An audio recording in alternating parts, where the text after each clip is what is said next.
What is this? We're doing a podcast about AI and students and We recently set up a table at Kauffman Memorial Union on a windy, rainy Monday to talk to students about a pressing issue these days on campus.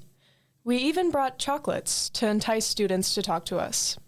I just want a chocolate. Yeah, shake it. Which one? Which one's a dark one? All right, let me get 2 of these. But we didn't need to worry. Students were eager to share their thoughts on the topic we came to talk about, their use of AI in their schoolwork. There was just one thing a lot of them did not want to share. So what's your name and major? Wait, I thought it was anonymous. You can be anonymous. Okay, I'll be anonymous. So we let them be anonymous so that we could get their unguarded views. And in some cases, they claim to be speaking only in hypotheticals. Hypothetically speaking, if I did use AI, I would use it for classes that I just don't really care about.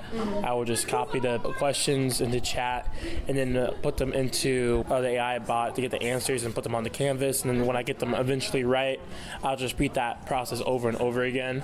Or if I need to get ideas, I'll just put in the essay prompt to get ideas for me to write it. Because you can't write an essay with just AI. It doesn't make sense.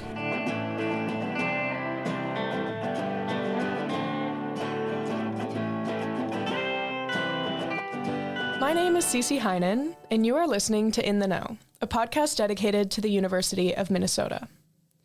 Today's episode about AI is a special one, as Jeff Young, host of the Learning Curve podcast, collaborated with the Minnesota Daily on this story. Hello, Jeff. Welcome to In the Know. Thanks, Ceci.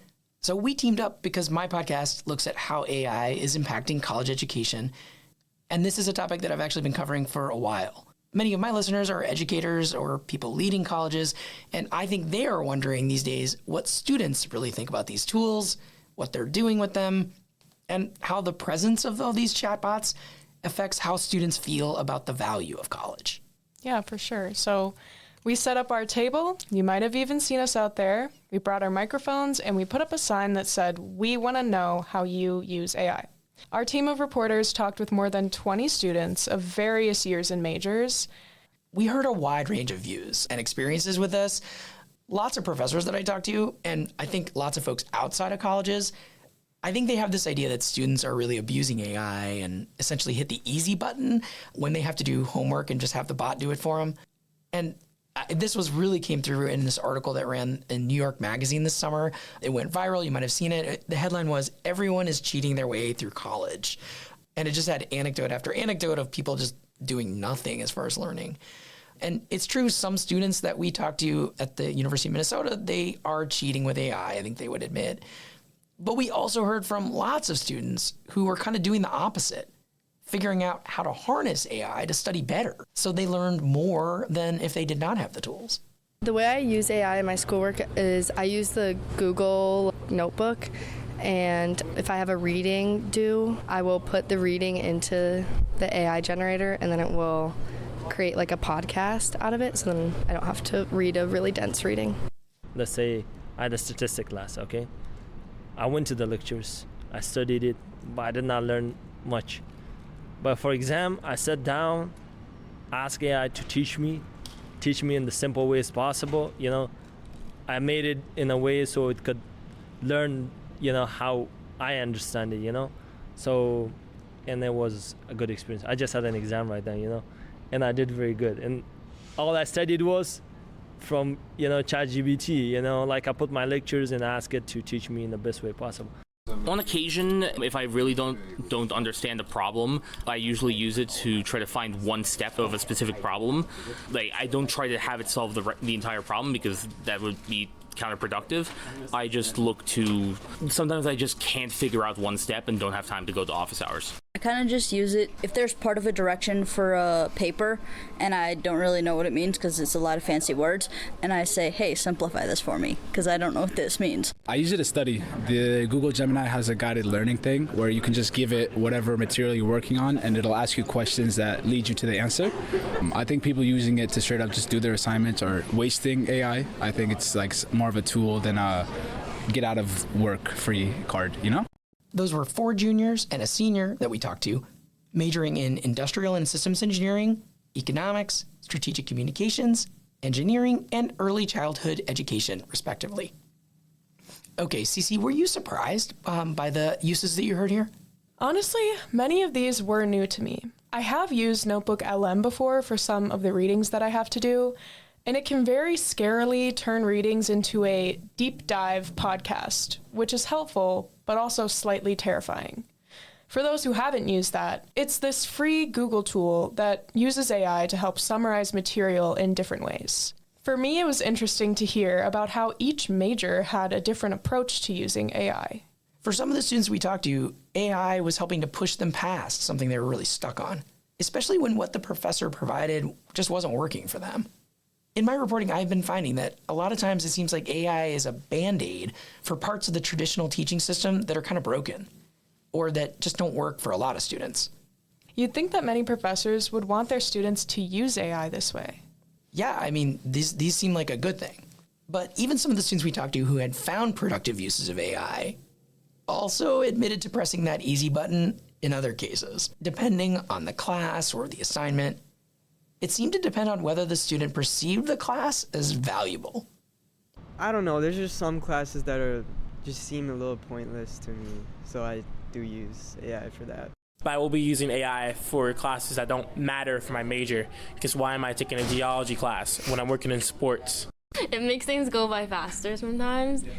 When it's something like that I don't necessarily need to do, like it's not gonna help me like study, but I need to get it done. Yeah, like a little 5-point easy thing. Get out the way so I can read, so I can do the things that do matter. Those were 3 sophomores. The second one is the same student we heard from at the start of the episode. He's majoring in sports management. It's clear that students are using AI in a variety of innovative and maybe some questionable ways. Throughout all the interviews with students, fear was the common thread. One of those fears is the effect of AI on the jobs that college students are hoping to graduate into when they finish school. And a group of students that I know are getting hit hard by this are the Minnesota Daily's staff, whose future jobs as journalists are in a state of limbo. And it's not just a question of jobs, but a question of whether AI will take over mass communications or whether the human voice continues to be valued by readers. So in addition to interviewing students about AI at our table, we also reached out to a handful of MN Daily staff about their unique perspective on AI as budding journalists. Yeah, both of us were really curious to hear the perspective of student journalists at the Minnesota Daily, because for them, these issues are not theoretical. They run a newspaper. They're doing all the writing and the editing and making podcasts. And so they are wrestling firsthand with whether to experiment with AI in their work to see if it could maybe improve what they offer to readers, or whether to stay away from it so that they hone their human skills without the crutch of these chatbots. Yeah, I think overall, the general vibe about AI from MN Daily staff was extremely negative. Nearly all of the half-dozen staffers that we talked to stressed a desire to maintain the human-to-human connections that journalism fosters. City Desk editor Alexandra Dio and podcast reporter Grace Aigner were pretty passionate in expressing their desire for keeping journalism human. Journalists are human, and we cover human interest stories. We cover humans, even if it's political. We're interviewing humans. AI can't do that. AI can't understand humans like a human can. I think, yes, we need to value the objectivity of journalism, but we also need to value the compassion, the sensitivity, the trust that comes with humans doing journalism. I hate AI. Oh my God, I hate it so much. It makes me so scared. And whenever I see anything about AI in the news, it makes me want to tear my hair out. Thank you for letting me say that. It's about empathy, and it's a very human thing to have ethics. It's something that you learn from actual human experience of being a reporter and making decisions of, whether to let a source be anonymous or not, how to cut quotes so that they make full sense and they are in full context of what the person says, but they can fit into a story. Like, all of those types of decisions are done through experience as a reporter. Like, you can't teach AI those experiences because they are not in a physical space talking to another person. Ceci, you had mentioned to me that the MN Daily has seen some examples of where students were kind of turning in work, trying to get into the newspaper as a staff person, and their applications didn't quite seem like their own work. Yeah, I've had several applications, unfortunately, for students who want to work with me on the podcast desk, and Their cover letters kind of sounded bland and unnatural and clearly were AI generated, which made me sad. Yikes. But our managing editor, Sam Hill, has also noted that I'm not the only editor that's been seeing that. We've had a lot of problems with AI at the Daily. Journalism is all about, writing your own stuff, getting your own information, verifying your own information. And when people use AI, first of all, it's unethical that they use an outside source to get the information that they have to write as their job. But also, like when we're getting cover letters produced by AI, work produced by AI, you just don't know if people are A, competent, and B, like doing the work that they need to. A lot of folks here at the MN Daily felt this fear of using it in their own work, or many, like Opinions Desk reporter Amy Waters, were adamantly against it as they believed it would take away from their learning opportunities and the process of journalism. I think there's a growing level of apathy among students in general about schoolwork and the world and things like that, right? They care more about getting a good grade over the process. I do think students want to learn, and I think if you removed grades out of the equation entirely, I think there'd probably be a lot less AI use, but people care more about the achievement over the actual process, and at the Daily we care about the process. We care about the writing, we care about the learning, we care about the talking to people. As I listened to these student journalists, I was reminded that putting out great articles, that's just one goal for them. They're also in a kind of unofficial classroom. They don't get grades for doing the paper, but it is a training ground, a way to try out a profession they might go into after graduation. So efficiency, it does not make as much sense in that context as it would in like a commercial newsroom. We are very much approaching what we do with the mindset of that we are student journalists, we are learning, so it must be done by us. I think when you get out of that realm, the questions of convenience and productivity and all those things, and those things are a part of the Daily, but we have a slightly different focus. When it comes to how much AI might play a role in journalism in the future, the staff at our student paper have differing opinions. Owen McDonald, the video editor, believes that AI will soon become the standard for newsrooms. I think that within a year, it is going to completely replace people who are writing briefs and breaking news. You're just going to plug it in and it will write it right away. I think that within a few years even, it's going to be pretty hard to distinguish vast majority of stories from human and AI. The big human ones, the ones that are like take 6 months of reporting, those like maybe not, but like even then, it's like you just plug in all your information, you plug in how you write, like it's going to be pretty close. Most of the Daily staff seem pretty optimistic about their future careers, though, with many of them talking about how AI is not really going to replace the human touch of journalism. Grace Praxmar, the copy desk chief, is one of many journalist undergrads who still believe there is hope for the journalism market.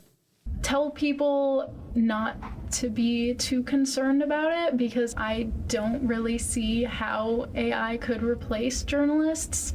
It's a very unique job and it requires a lot of face-to-face interactions, interpersonal connections, and having that unique voice. And I don't think AI is capable of doing those things as well as humans could. But time and time again, the conversation with these student journalists returned to their almost visceral feelings about AI. I hate it. I do. I'm sorry. People are no longer thinking critically because they're outsourcing their thinking to whatever. I'm not going to talk about that specifically, but I don't like AI. I think it's weird and it scares me. And it all goes back to the human aspect of it. Journalism was created as a public service for people by other people. It's not okay to me. If you want to be a newsroom that is supposedly publishing for people and you're not going to have people do that work, it just does not make any sense to me. It's very contradictory to the core tenets of journalism. Student journalists are grappling with the unknowable future of AI. I will say, I do not think that AI will ever be able to make a podcast like this, where you have to convince sources to share their thoughts and their feelings. So at least that's reassuring. Yeah, I definitely have to believe that's right. We did learn from our reporting that many students are feeling anxious about how AI is changing the job market, though. Are you worried about your first job possibly being jeopardized by AI? Definitely somewhat. I hope that it won't be. I'm looking to major in psychology. I I just worry about entry-level jobs, especially in the white-collar business and other jobs AI can just take. Would my degree be less valuable now than when I went into it 2 years ago? That was a sophomore majoring in political science, but not all the students that we talked to were worried. Some looked forward to using AI in their jobs, like Yusuf Yusur, an engineering major. In industrial engineering, we're responsible for improving and innovating businesses. So I could see in the future, I could just give an AI all the info that I have and tell it what's the most efficient way for this business to spend their money. From there, with my college education, I could see if that's a valid answer and use that. It would be a tool. Or they felt their career wouldn't really be impacted either way by AI. Like that sports management major we keep coming back to. Are you worried about your first job being jeopardized by AI? No, because it's not, and I know it because I already have the job, and I'm working it right now, and we do not use AI at all. Another layer of this whole AI story and how it relates to students is how university faculty are approaching AI. Syllabi in every university course now include a subsection specifically related to AI use. Every instructor is allowed to set their own rules and regulations about whether and how students can use AI in assignments, leaving students facing a confusing landscape, where the rules can vary from class to class. Many students we talked to said their professors have gone down the route of banning AI from their courses. Most professors have a policy against AI use, especially in essays and stuff. Hence why last semester, one of my professors moved all exams to Blue Book. My professors on the technology side are very adamantly against using it, especially when we are still learning some of the basics, just because if you are kind of using AI to substitute learning the basics, they believe once you advance in your sections or your classes, you really haven't learned much if you're substituting those basic processes with AI. And when AI can't help you, then you've got no sort of background or footing to propel yourself forward on.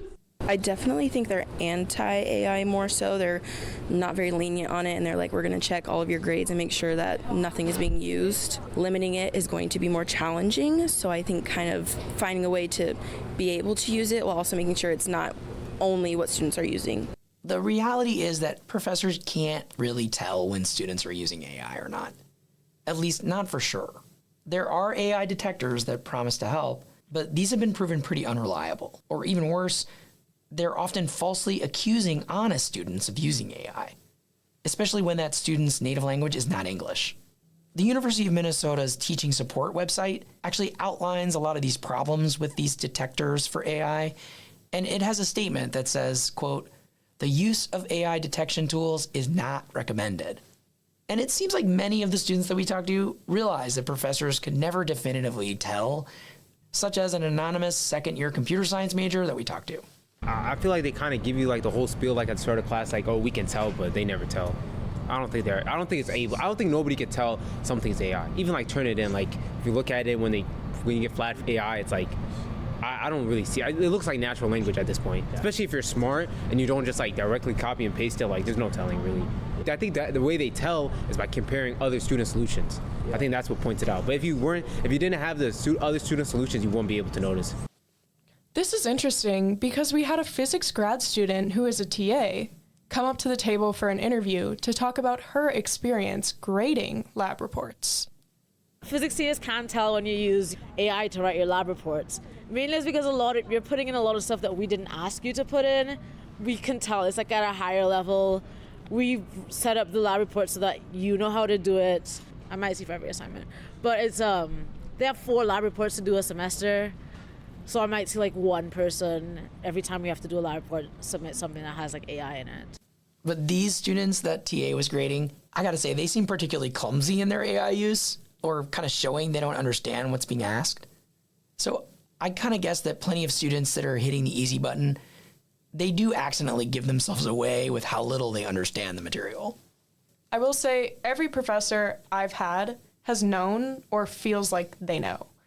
And I've met many classmates who've been caught for AI use in a paper or assignment, and they had to go through the university's academic dishonesty program. And that's another thing. the university is sending really contradictory signals about AI. Political science major Will said he was confused by the university's recent deal with Google Gemini, which the university now provides to all students for free, and what message that promotes. They had an agreement with Gemini, so students could get Gemini with their student fees. But, I mean, there's like cases of where there's a PhD student last year who was accused of using AI during his research. I'm pretty sure there's countless other examples of students taken to honor code violations for AI use. And so the university just needs to put some real clear guidelines, and there's a task force right now from the university on AI use, but I think because of how rapidly this is growing, we need some real policy results now. The case of this PhD student, it was covered in the Daily. Haishan Yang, a third-year PhD student at the U of M, he was expelled in January because of accusations that he used generative AI in his work. Yang sued the university and filed a complaint with the Minnesota Department of Human Rights, as he claimed he was wrongfully accused and faced discriminatory treatment based on his national origin. His writing was flagged for AI use, but he said that as a non-native English speaker, AI detectors can often flag his style of writing. We had multiple students cite this very case as a reason that they fear AI. They don't want to be expelled. Ceci, you reached out to the administrators at the U to try to get their official position. What did you hear? Yeah, in a statement to the Daily, Lauren Admansky, director of the Office for Community Standards, says that they began tracking academic integrity cases involving student AI use in spring 2023. They've since found that cases involving AI have jumped from 26% to 39.4% from 2023 to 2025. She said that the U of M will continue to empower instructors to define their own parameters for generative AI use in their courses, and that there is a course offered by the university that covers AI basics, ethical use, and responsible engagement with AI while learning, if students so please to take that course.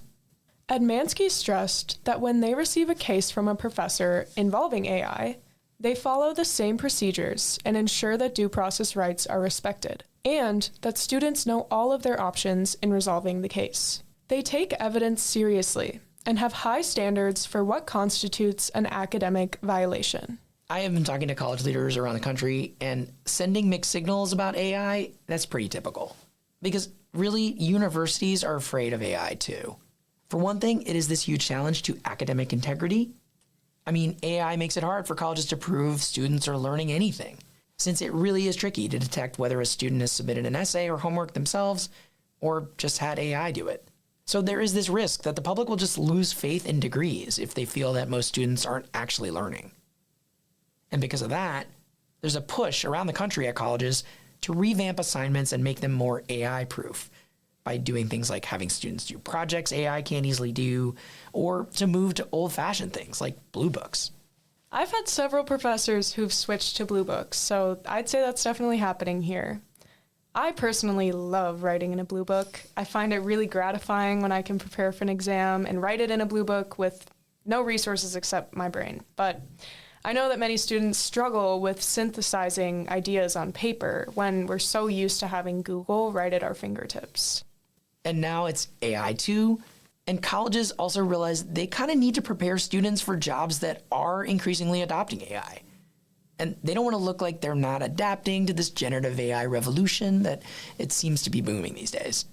There's really no quick fix to generative AI's presence in universities, and many students are still worried about not being taught the right skills for their future careers. Third-year biomedical engineering and genetics cell biology and development major Sam Thibodeau thinks that allowing each professor to develop their own AI policies is counterproductive, and students just need one clear policy to go by. I don't think that the U is doing a good job at preparing students for using it because there's not necessarily the most clear policy, and it differs for every class on how to use it. And so with that, I don't think a lot of students see it. They either see it as a purpose for cheating in the class or like not using it all because their professors like explicitly banned it. And I think the reality of it in the job is going to be more of like as a tool. I don't think there's going to be a lot of jobs where you're going to be able to like use generative AI for the entire job like students do when they write essays or use it to solve problems. But I think it will be used as a tool in almost every profession, and I think explicitly banning it kind of harms students' ability to learn how to use it as a tool. Yeah, and I mean, I totally hear that. But in reality, the problem is that colleges can't force professors to have the same policy on AI, just like they can't force professors to have the same policy on late assignments. It's all part of academic freedom. Of course, those larger rules about how professors work at colleges could be changed, but this is not just something that's going to happen quickly, even if colleges are certain they want a blanket policy, one way or another. It's definitely tricky. An overarching theme we discovered throughout this entire episode was a longing for human-to-human connection. Students are afraid of not only AI taking jobs and diminishing their education, but taking away their opportunities for connection, too. Just all of it in general, it just makes me sad. Like, humans are desiring ways to live less humanely, creating things, writing things, solving problems, thinking about how they want to structure an essay, making a grocery list. All of these things that are just parts of living are now being outsourced to a little robot. It makes me very sad. Humans are trying to escape the human life we live, it feels like, and that actually, like, I hate it. The future is uncertain, and young professionals and college students are the biggest group of people grappling with that reality. I hope that human connection wins out over a desire for further productivity and ease.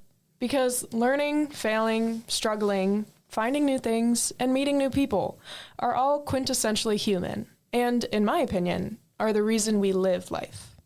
Thank you for tuning in to this episode of In the Know, and thank you to Jeff for joining us today. Please go support Jeff's work at learningcurve.fm. Thank you to Wren Warne-Jacobsen, Amy Waters, Atticus Marse, Grace Aigner, Lucas Vasquez, Callie Burch, Matthew Jegers, and Vivian Wilson for supporting this story. Thank you also to Rob McGinley Meyers for helping edit the episode. This episode of In the Know was written and produced by Ceci Heinen and Jeff Young. If you have any questions, comments, or concerns, feel free to reach out at podcasting@mndaily.com. Thank you again for listening. I'm Ceci Heinen. And I'm Jeff Young. And this has been In the Know.